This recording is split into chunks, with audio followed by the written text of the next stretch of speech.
Chapter 8. 2 Narrow Escapes. Everyone was cheerful as the Dawn Treader sailed from Dragon Island. They had fair winds as soon as they were out of the bay, and came early next morning to the unknown land which some of them had seen when flying over the mountains while Eustace was still a dragon. It was a low green island, inhabited by nothing but rabbits and a few goats. But from the ruins of some stone huts and from blackened places where the fires had been, they judged that it had been peopled not long before. There were also some bones and broken weapons. "Pirates' work," said Caspian. "Or the dragons," said Edmund. The only other thing they found here was a little skin boat, or coracle, on the sands. It was made of hide stretched over a wicker framework. It was a tiny boat, barely 4 feet long, and the paddle which still lay in it was in proportion. They thought that either it had been made for a child, or else that the people of this country had been dwarfs. Reepicheep decided to keep it, as it was just the right size for him, so it was taken on board. They called that land Burnt Island, and sailed away before noon.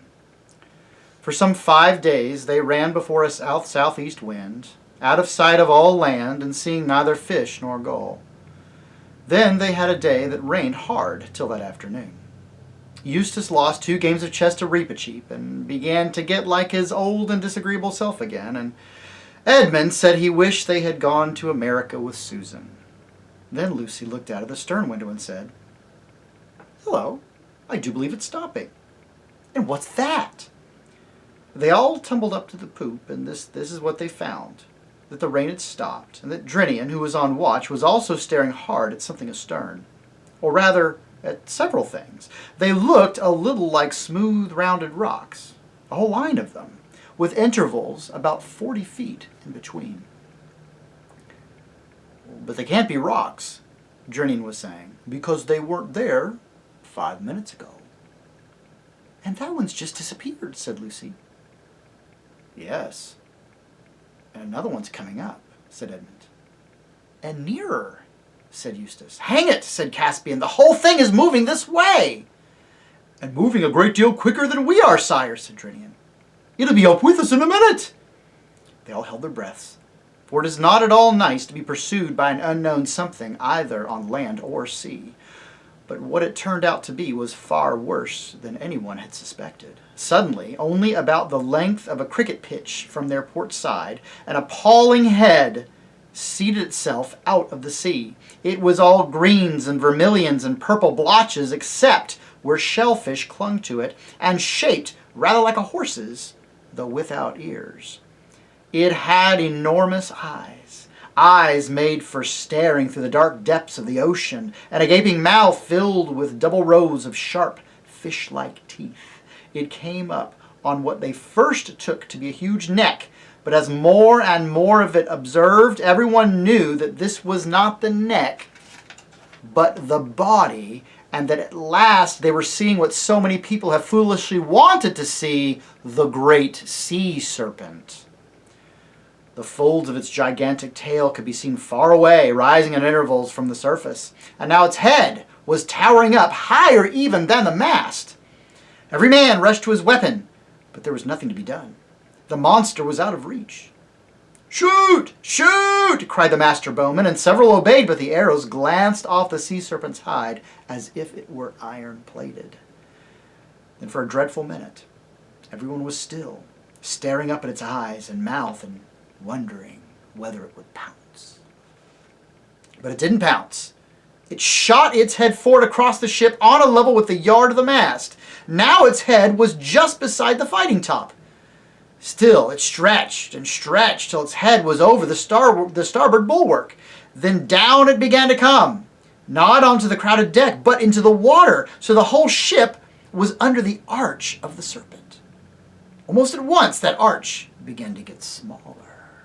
Indeed, on the starboard side, the sea serpent was now almost touching the Dawn Treader's side. Eustace, who had been trying very hard to behave well till the rain and the chest put him back, now did the first brave thing he had ever done. He was wearing a sword that Caspian had lent him, and as soon as the serpent's body was near enough on the starboard side, he jumped onto the bulwark and began hacking at it with all his might. It is true that he accomplished nothing beyond breaking Caspian's second best sword into bits, but it was a fine thing for a beginner to have done. Others would have joined him at that moment if Reepicheep had not called out, "Don't fight! Push!" It was unusual for the mouse to advise anyone not to fight, even in that terrible moment, so every eye turned to him. And when he jumped up on the bulwark forward of the snake, he set his furry little back against a huge, scaly, slimy back and began pushing as hard as he could. Quite a number of people saw what he meant and rushed to both sides of the ship to do the same. And when, a moment later, the sea serpent's head appeared again, this time on the port side, and this time with its back to them, everyone then understood. The brute had made a loop of itself around the Dawn Treader and was beginning to draw the loop tight. When it got quite tight, snap! There would be floating matchwood where the ship had been, and it could pick them out of the water one by one. The only chance was to push the loop backwards till it slid over the stern, or else, to put the thing another way, to push the ship forward out of the loop. Reepicheep alone had, of course, no more chance of doing that than lifting up a cathedral, but he nearly killed himself with trying before the others shoved him aside. Very soon, the whole ship's company except Lucy and the mouse, which was fainting, was in 2 long lines along the bulwarks, each man's chest to the back of the man in front, so that the weight of the whole line was in the last man, pushing for their lives. For a few sickening seconds, which seemed like hours, nothing appeared to happen. Joints cracked, sweat dropped, breath came in grunts and gasps. Then they felt the ship was moving. They saw that the snake loop was further from the mast than it had been, but they also saw it was smaller, and now the real danger was at hand. Could they get it over the poop, or was it already too tight? Yes, it would just fit. It was tearing on the poop rails. A dozen or more sprang up on the poop, the farther better. The sea serpent's body was so low now they could make a line across the poop and push side by side. Hope rose high till everyone remembered the high carved stern, the dragon tail of the Dawn Treader. It would be quite impossible to get the brute over that. "An axe!" cried Caspian hoarsely. "And still shove!" Lucy, who knew where everything was, heard him where she was standing on the main deck, staring up at the poop. In a few seconds, she had been below, got the axe, and was rushing up the ladder to the poop, but just as she reached the top, there came a great crashing noise like a tree coming down, and the ship rocked and darted forward. For at that very moment, whether because the sea serpent was being pushed so hard, or because it foolishly decided to draw the noose tight, the whole of the carved stern broke off, and the ship was free. The others were too exhausted to see what Lucy saw. There, a few yards behind them, the loop of the sea serpent's body got rapidly smaller and disappeared into a splash. Lucy always said, but of course she was very excited at the moment, and it might have only been her imagination, that she saw a look of idiotic satisfaction on the creature's face. What is certain is that it was a very stupid animal, for instead of pursuing the ship, it turned its head round and began nosing all around its own body as if it expected to find the wreckage of the Dawn Treader there. But the Dawn Treader was already well away, running before a fresh breeze, and the men lay out, panting and groaning all about the deck, till presently they were able to talk about it and then to laugh about it. And when some rum had been served out, they even raised a cheer, and everyone praised the valor of Eustace, though it hadn't done any good, and of Reepicheep. After this, they sailed for 3 more days and saw nothing but sea and sky. On the 4th day, the wind changed to the north, and the seas began to rise. By the afternoon, it had nearly become a gale, but at that same time they sighted land on their port bow. "By your leave, sire," said Drinian, "we will try to get under the lee of that country by rowing and lie in harbor, maybe till this is over." Caspian agreed, but a long row against the gale did not bring them to land before evening. By that last light of the day, they steered into a natural harbor and anchored, but no one went ashore that night. In the morning, they found themselves in the green bay of a rugged, lonely-looking country which sloped up to a rocky summit. From the windy north, beyond that summit, clouds came steaming rapidly. They lowered the boat, loaded her with any of the water casks which were now empty. "Which stream shall we water at, Drinian?" said Caspian, as he took his seat in the stern of the boat. There seemed to be two coming down the bay.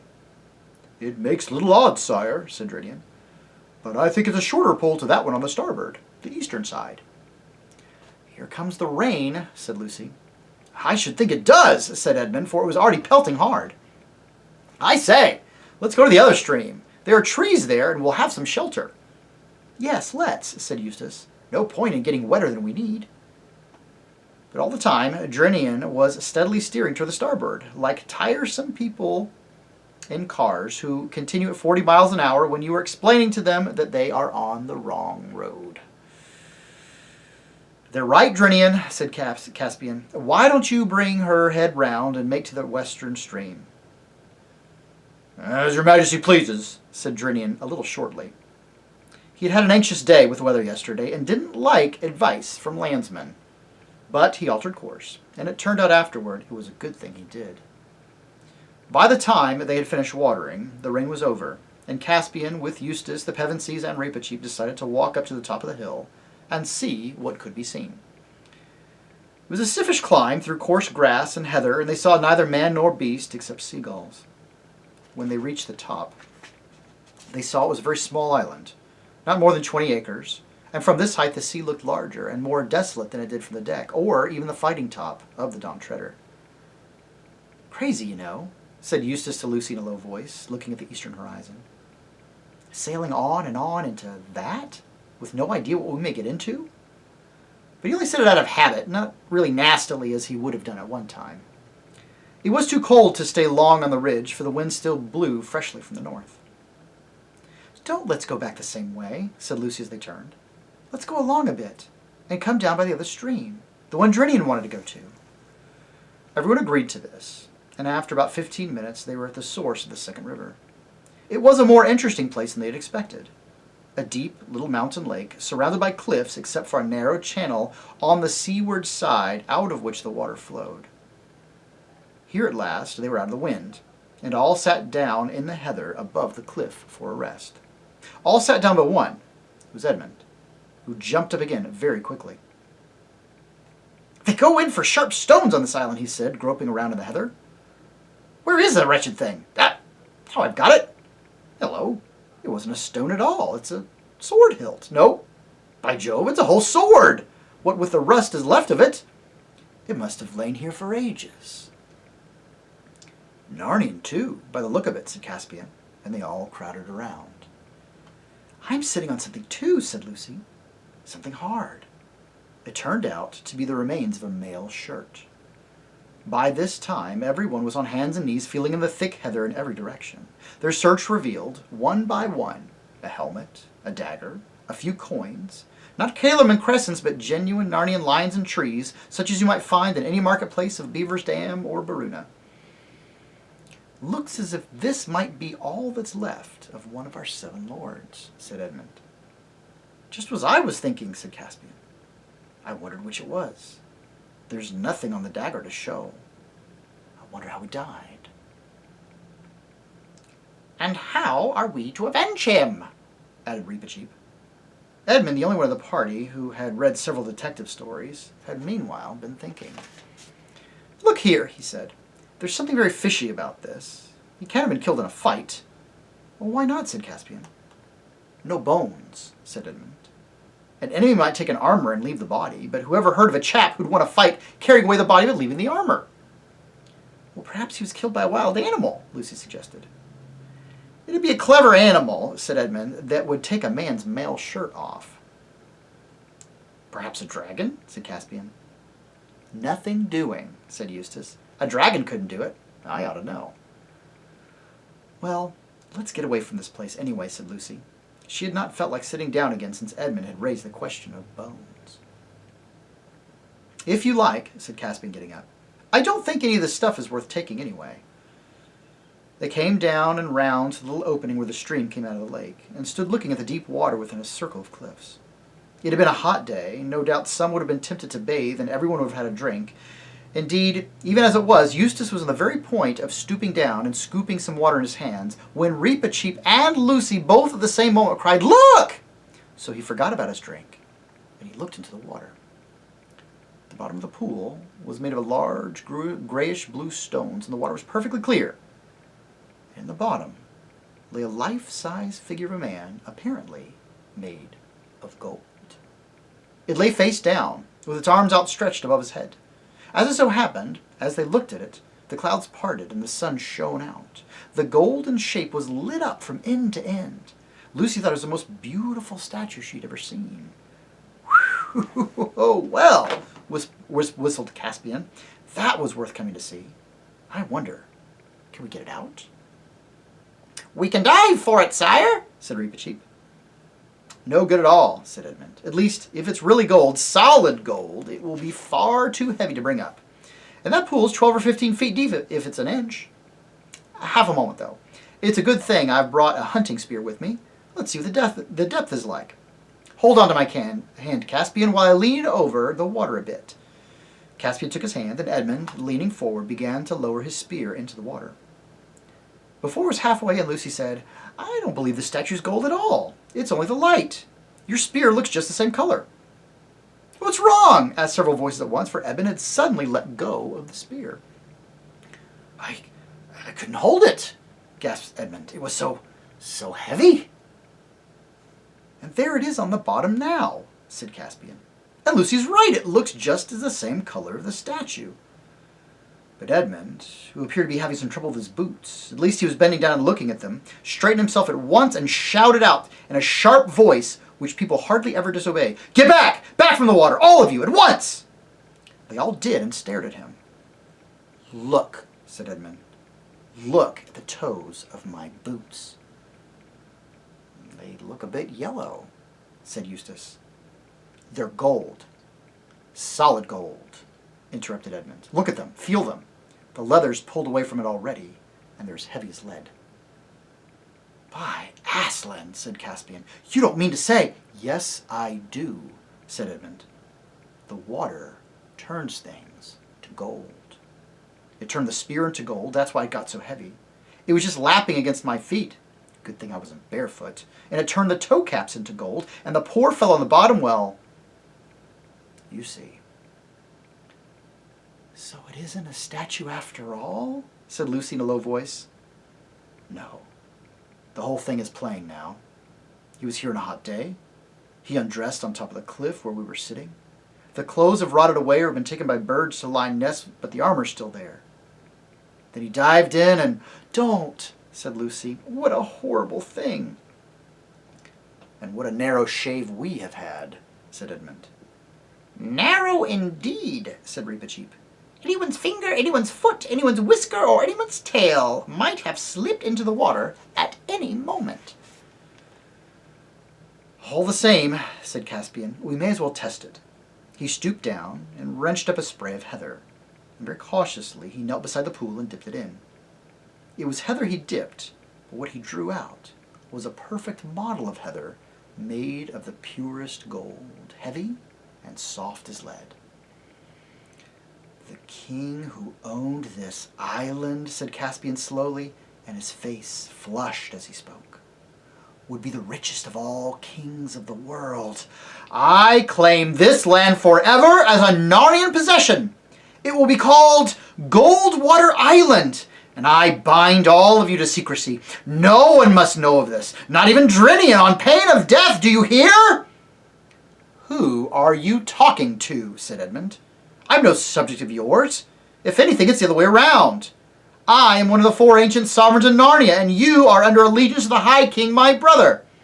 "So, it has come to that, King Edmund, has it?" said Caspian, laying his hand on his sword hilt. "Oh, stop it, both of you," said Lucy. "That's the worst of doing anything with boys. You're all such swaggering, bullying idiots. Oh!" Her voice died away into a gasp, and everyone else saw what she had seen. Across the gray hillside above them, gray, for the heather was not yet in bloom, without noise, without looking at them, and shining as if he were in the bright sunlight, though the sun had in fact gone in, passed with a slow pace the hugest lion that human eyes have ever seen. In describing the scene, Lucy said afterward, "He was the size of an elephant." Though at another time she said, The size of a cart horse. But it was not the size that mattered. Nobody dared to ask what it was. They knew it was Aslan. And nobody ever saw how or where he went. They looked at one another like people waking from sleep. What were we talking about? Said Caspian. Have I been making rather an ass of myself? Sire, said Reepicheep, this is a place with a curse on it. Let us get back on board at once, and if I may have the honor of naming this island, I should call it Deathwater. That strikes me as a very good name, Reep, said Caspian. Though now I come to think of it, I don't know why, but the weather seems to be settling, and I dare say Drinian would like to be off. What a lot we shall have to tell him. But in fact, they had not much to tell, for the memory of the last hour had become confused. Their Majesties all seemed a bit bewitched when they came aboard, said Drinian to Ritz some hours later when the Dawn Treader was once more under sail, and Deathwater Island already below the horizon. Something happened in that place to them something happened in that place. The only thing I could get clear was that they think they found the body of one of those lords we're looking for. You don't say so, Captain, answered Rents. Well, that's 3. Only 4 more. At this rate, we might be home soon after the new year. And a good thing, too. My baccy's running a bit low. Good night, sir. And that's the end of Chapter 8. 2 narrow escapes indeed. It's funny that in these narrow escapes, we had a dramatic change in circumstances that brought out something very fundamental and essential within the people who were there. With the sea serpent endangering the ship, looking to crush it, destroy it completely, and pick off the survivors one by one, everyone dumbfounded with no idea what to do next. Who steps in first? Eustace. Eustace with the first selfless and brave thing he's ever done. It was useless, but it was brave, and therefore good. Now, it's really Reepicheep with a great idea to push it all off, but without Eustace breaking the spell of fright and fear and stepping forward in bravery, who knows if they would have had enough time to push the boat far enough forward to save themselves from the serpent. And then in Goldwater, or better said, Deathwater, faced with enormous, almost limitless riches, what comes up but something very fundamental? This time not a good thing. This time a very bad thing. Greed, pride, and it turns to anger, and it turns to feelings of even betrayal. It takes an appearance of Aslan himself to snap it out of them. It's amazing when you think about it, how our circumstances can bring out stuff from inside of us, stuff we might not have even known was ever there. The things that are good and noble, the things that are less so, the things that we might be even ashamed to realize that were inside of us at all. But regardless of those circumstances, we might still look to Christ, have the spell broken, for it is His goodness and love which transcends all of our circumstances, the good, the bad, the dangerous, the greedy. Look to Him.